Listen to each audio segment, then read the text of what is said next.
Les vraies voix Sud Radio, 17h-20h, Philippe David. Retour des vraies voix avec Philippe Bilger, Caroline Pilastre et Tom Conan. Sur Sud Radio, on parle de tout sans tabou. Et s'il y a bien un sujet tabou, c'est l'alcoolisme chez les femmes.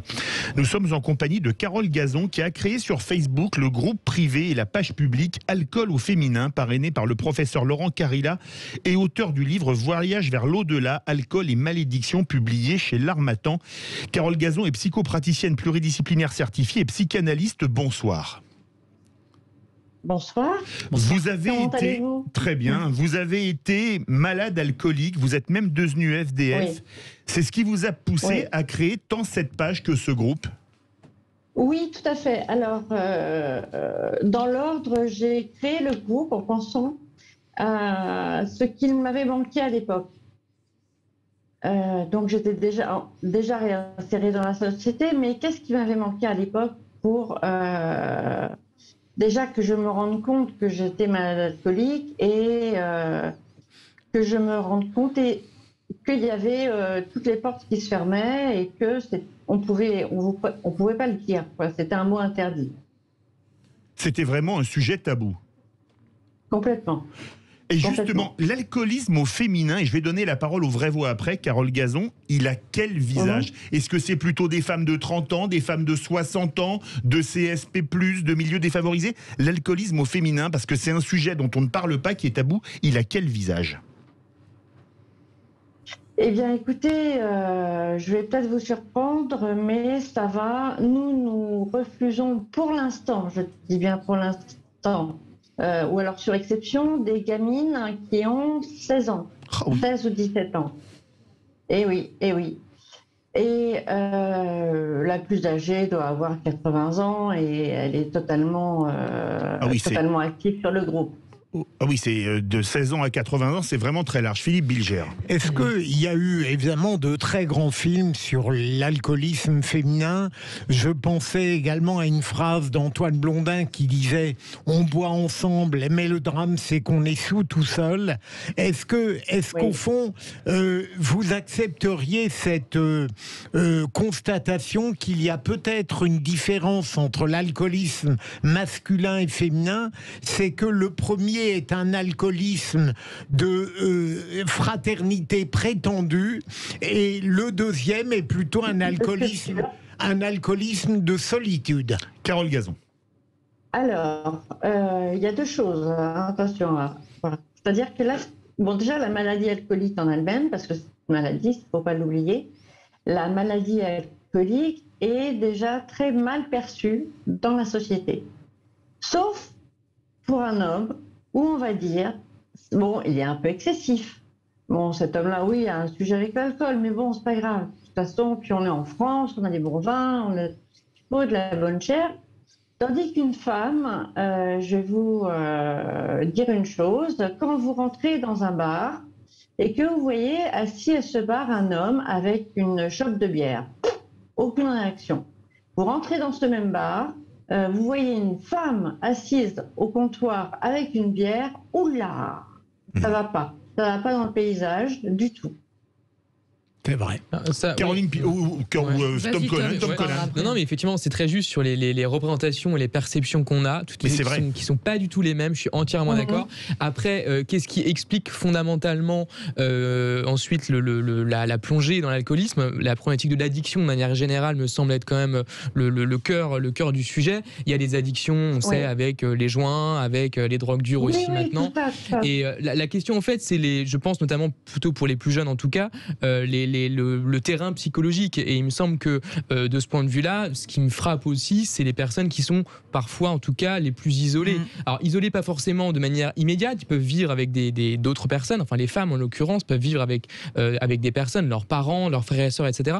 Mais entourées au sens social, inclus dans un réseau sociabilité. Parce que je pense qu'à un moment donné, c'est quand même ça aussi le garde-fou.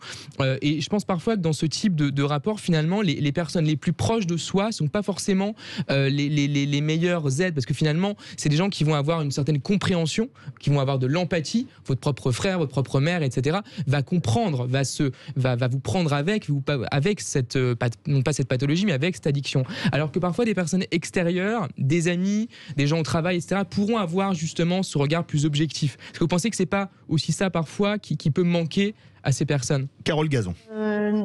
Non, je suis pas d'accord sur un point, excusez-moi. C'est-à-dire que c'est vrai qu'on peut on peut se sentir seul, même entouré de la famille, etc. Bon, c'est vrai que de toute façon, l'alcoolisation mène à la solitude. Ça, on se coupe de tout, on se coupe... Pardon.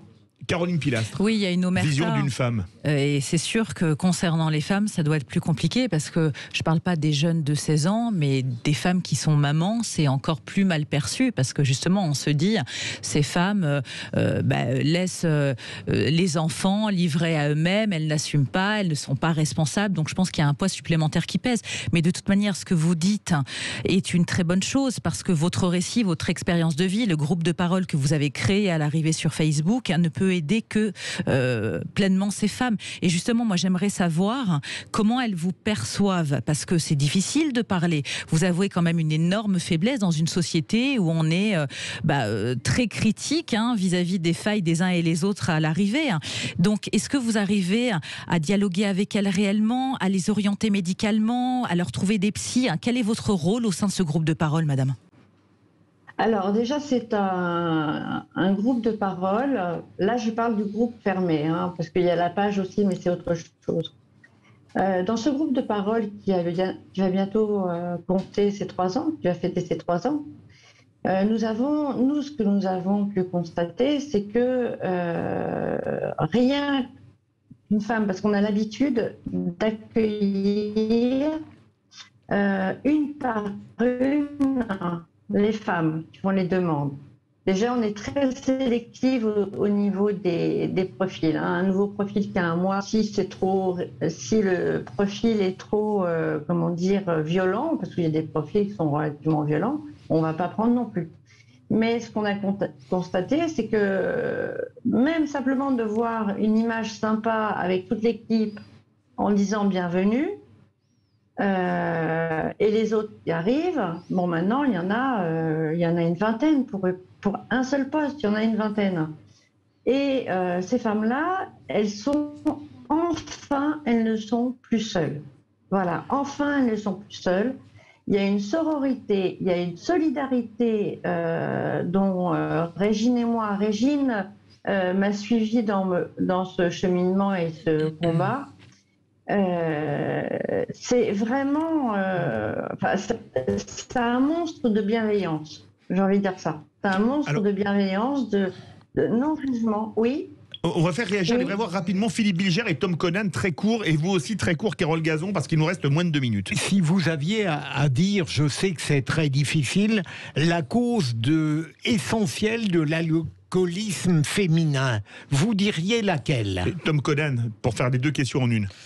Oui, non, du coup c'est un peu compliqué parce que c'était pas forcément lié à ça, mais je voulais dire que culturellement en France, il y a peut-être quand même un problème aussi de la perception de l'alcool dans la vie quotidienne, et c'est quelque chose qui est un petit peu considéré comme normal. Est-ce que c'est pas aussi quelque chose qui participe? Carole Gazon pour répondre à Philippe Bilger et Tom Conan. Alors, de toute façon, le problème c'est que en France, on considère l'alcool normalement, ça c'est un fait entendu. On en a à tous les prix, c'est un fait entendu aussi.